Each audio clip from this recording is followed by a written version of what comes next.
தமிழ் சினிமாவில் பாசமான சென்டிமெண்ட் காட்சிகளை பார்த்திருப்பீர்கள். அதே மாதிரி தமிழ் சினிமாவின் உண்மையான அம்மா மகன்களை பற்றி இந்த வீடியோவை பார்க்கலாம். நம்ம சேனலை சப்ஸ்கிரைப் பண்ணிட்டு வாங்க வீடியோக்குள்ளே போகலாம். தமிழ் சினிமாவின் உச்ச நட்சத்திரங்களில் ஒருவரான விஜயின் அம்மா தான் சோபா சந்திரசேகர். இவர் நடிகை, பாடகி மற்றும் பலமுகம் கொண்டவர். தமிழ் சினிமாவின் எவர்கிரீன் நடிகையான பூர்ணிமா பாக்யராஜ் மற்றும் இயக்குனர் பாக்யராஜின் மகன் தான் சாந்தனு. இவர் திறமையான நடிகர். இயக்குனர் டி.ஆர். ராஜேந்திரனின் மனைவிதான் உஷா ராஜேந்திரன். இவர் நடிகை, தயாரிப்பாளர். இவரின் மகன்தான் நடிகர் சிலம்பரசன். நடிகர் நாகார்ஜுனனின் மனைவிதான் நடிகை அமலா. இவரின் மகன்தான் நாக சைதன்யா. நடிகர் கருணாஸின் மனைவிதான் கிரேஸ். இவர் நடிகை மற்றும் பாடகி.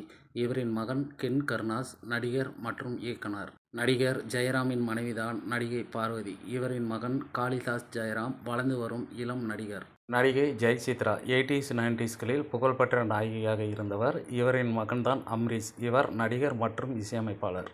உமா ரியாஸ்கான். இவர் சமையல் கலைஞர் மற்றும் திரைப்பட நடிகை. இவரின் மகன்தான் பிக் பாஸ் புகழ் நடிகர் சாரிக் ஹாசன். நடிகை ஷீலா. இவரின் மகன்தான் ஜார்ஜ் விஷ்ணு, சின்னத்திரை, வண்ணத்திரை நடிகர்.